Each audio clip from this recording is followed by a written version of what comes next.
ॐ यथाग्नेर्दाहिका शक्ति रामकृष्णे स्थिता हिया सर्वविद्या स्वरूपां तां शारदां প্রণমামহম। শ্রী শ্রী মায়ের কথা, সরলাবালা দেবীর স্মৃতি কথা। 11ই আশ্বিন 1325, নবম্যাদিক কল্পারম্ভ, দেবীর বোধন। প্রাতে গিয়েছি, মা ফল কাটছিলেন, দেখেই বললেন, এসেছো মা, এসো, আজ বোধন, ঠাকুরের এই ফুলগুলি বেছে সাজিয়ে রাখো, ফলের থালা এই পাশটিতে রেখে দাও। আদেশ পালন করলুম।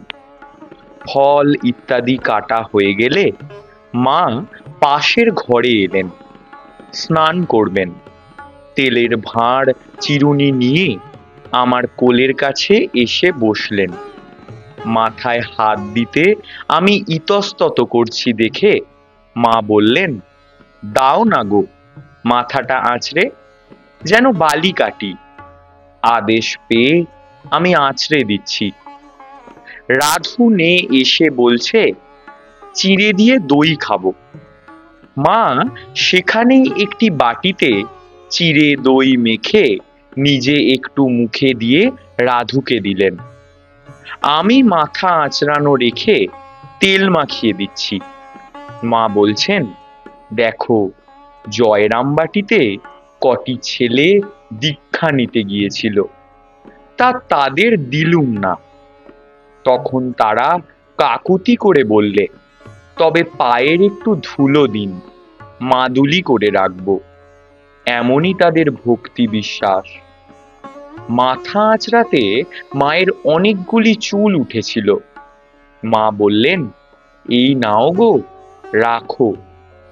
বস্তুতই আমি ধন্য হয়ে গেলুম। আমার নেবার ইচ্ছা ছিল। মায়ের সঙ্গে গঙ্গায় নাইতে গেলুম। স্নান করে এসে পূজা শেষ হলেই মা প্রসাদ বিতরণ করতে লাগলেন। তাতে অনেক সময় কেটে গেল। শ্যামাদাস কবিরাজ মশাই রাধুকে দেখতে এলেন। মা রাধুকে ডেকে দিতে বললেন। আমি ডাকতে গেলুম। একটু পরে রাসবিহারী মহারাজ গিয়ে কবিরাজ মশাইকে ডেকে নিয়ে এলেন। দেখবার পর মা প্রণাম করতে রাধুকে বললেন। রাধু নত হয়ে প্রণাম করল।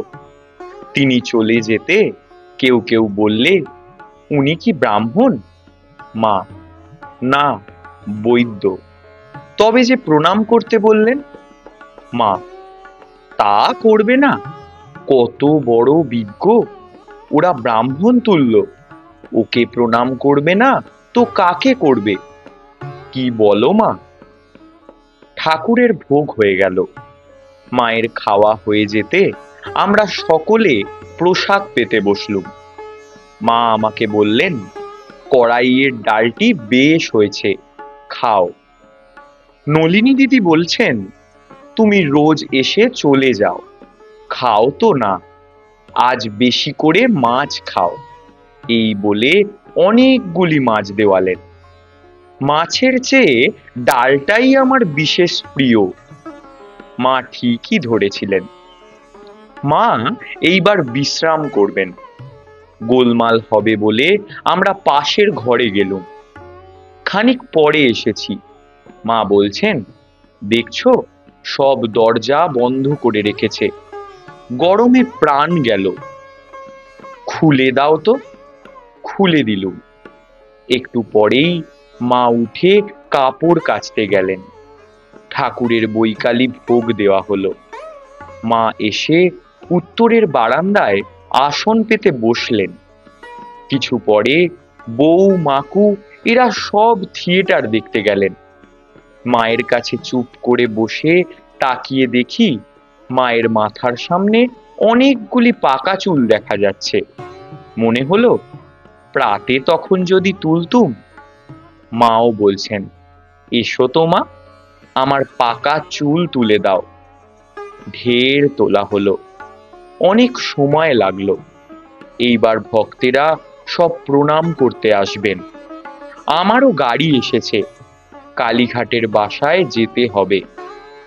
এখন থেকে মায়ের কাছে এমন করে রোজ রোজ যখন তখন আসবার সুবিধা হবে না ভেবে কষ্ট হতে লাগলো। প্রণাম করে বিদায় নেবার সময় মা বললেন, মহাষ্টমীর দিন আসতে পারো যদি এসো। জয় ঠাকুর, জয় মা।